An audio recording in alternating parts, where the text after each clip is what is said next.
Very rarely do I answer the phone. I'll answer if David calls. But But I probably missed your calls letting me know how to start because I didn't answer it. Very good. So my voice message says, thanks for calling. I'm not available. If you require immediate assistance, transfer to extension 1100 and speak with Jared. Right? So I give you instructions on what to do so that you can talk to a real person, but 90% of the time I will not pick up the phone because I'm going to stay in control of my schedule. Okay? Next, do not email first thing in the morning or last thing at night. Are you trying to kill me? Why don't we want to email first thing in the morning? We lose our whole day. We get off focus immediately. Right? We urge you to batch your emails and check them at periodic times during the day. Some of that can be handled with an autoresponder, right? Someone sends you a message, your email sends them a message back saying, thanks for your email. I'll respond to you within 2 hours. I'll respond to you within 4 hours, whatever it may be. By far, the thing that sucks the most energy and time out of our businesses is email. And by the way, Michael and I and one of our friends, Steve, many of you heard me mention Steve Robbins. He's the gentleman I told you about who's the MIT grad, the Harvard Business School grad who helped us design the Your Call to Success materials. Well, we're together right now creating a program on how to help realtors overcome email overload and how to properly manage your email, what to respond to, what not to respond to, and how to take care of it so that you can find an extra hour to 2 hours a day. So we're in the process of creating that. For now, we don't want you to check your email first thing in the morning. If you have an assistant, have your assistant check it. If you don't have an assistant, you've got to wait until about 10:30 or 11 o'clock because what are you going to be doing in the morning, most of you? Lead generation, right? If we check our email and then we go to lead generate, typically what happens? 2 hours, there you go. We're thinking, oh, I got to take care of this emergency. I've got to do this. I've got to do that. I've got to do this. And then all of a sudden it's 11 o'clock and we say, oh, lead generation time is over. Yeah. It's 11 o'clock. Do it tomorrow. Yeah, do it tomorrow, right? And why not last thing at night? Ah, yeah, depending on what you see, you may worry. You know you'll probably get one in the morning when you're looking at it. Yeah. So, I mean, this is a mental thing, right? Now, I know a lot of you saying, I could never do that. Guess what? If you can't do that, just be aware that it's cutting into your productivity by 40, 50%. Okay? That's a choice you can make, but it's costing you 40 to 50% productivity by doing that. Okay. Next, do not agree to meetings or calls with no clear agenda. Okay? Ruth, let's have a meeting tomorrow afternoon. I haven't seen you in a while. Great. We're not doing those meetings anymore. Okay? Clear agenda. What's going to get accomplished? Will it help me fulfill one of my promises? If the answer is yes to that, great.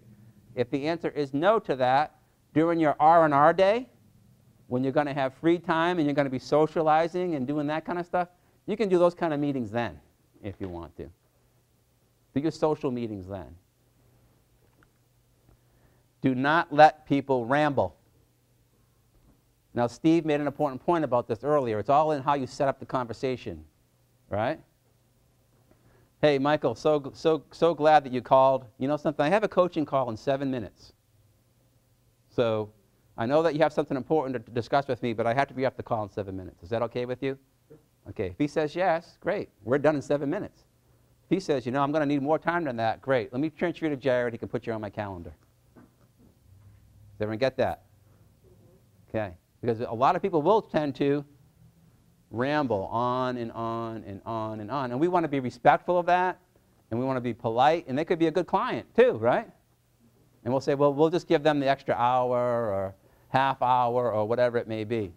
But all those extra half hours and 15 minutes add up in the course of the week to be 10 hours, 15 hours, 20 hours. Yes? But how do you handle the calls to, prior clients and people, friends that you are going to be requesting, referrals? Great question. You just can't go and say, hello, I only have 2 minutes, so tell me if you have a referral for me. So the question is, I'm going to be calling past clients in sphere of influence. How do I frame the call so it doesn't go for a half an hour or an hour? Well, there are specific scripts for that, obviously, and we'll cover some of those. But Michael, how do you frame that call? Well, I just frame it up front by saying to them, if I was calling Steve, hi, it's Michael, how are you? Good. Steve, I have about 7 or 8 minutes. I have to ask you a few things. And if Steve has that time, great. But I preface it by right up front, saying I just have a few minutes, I need to run a few things by you. I mean, even if I'm talking to a client about reducing or improving their price, it's the same thing. If someone is an inbound call, you have a minute. Sure, I do, but I only have 3. Yeah, And I shorten it up. But this is the call that you make and say to the clients that you sold them a house 3, 6 months ago, a year, Sure. and you go, hello, and it's a woman to woman. So I'm not expecting you to have the best answers to that. Because Okay. it's a woman to woman. How are the Well, we have women coaches too. Bobby, and are you a grandmother yet? And you have to ask all these questions before you can tell them, how about if you go from one and then hit the back? There's got to be a social element to it. Well, you're absolutely right. There is a social element to the beginning of the call, and believe it or not, that call you're discussing should really last no more than 10 minutes, because you can get a lot of that out of the way in 2 or 3 minutes by asking specific questions, letting them go, and then you taking control of the conversation by saying, great, I'm glad to hear that you're a grandmother, I'm so glad your daughter's doing well, fabulous. And naturally, my first question then, is there anything else that you need, Zizi, that I can help you with? Whether it be a landscaper, a contractor, no, they're going to naturally ask you, how's your business? Well, I'm glad you asked. Who do you know right now that specifically is interested in buying, selling, or investing in real estate? That's a 10-minute call, literally. You have to scale it back. There were some comments back here too. Go ahead, Pat. I just always ask them, do they have a few minutes? Because you're setting already the agenda for them. So Yep. you're asking them respectfully. Nobody has time to sit and chat forever and ever. Everybody's busy.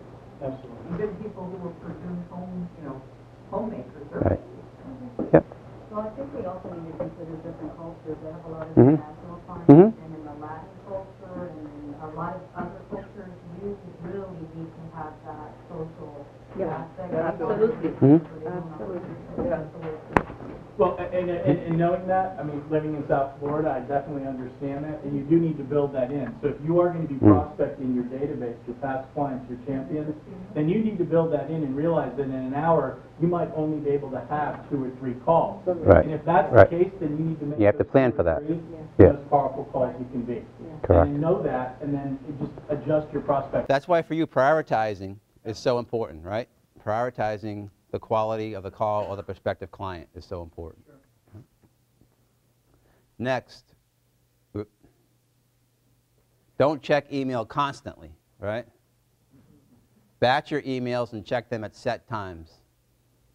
But Excuse me, Yeah. have you ever made a study about these kind of calls, prospecting calls, are more successful in the morning, at the question is, have we ever done a study that prospecting or lead generation calls are more successful in the morning versus other times? Okay? All I can say is this. Every top producing agent that we work with primarily lead generates in the morning, okay?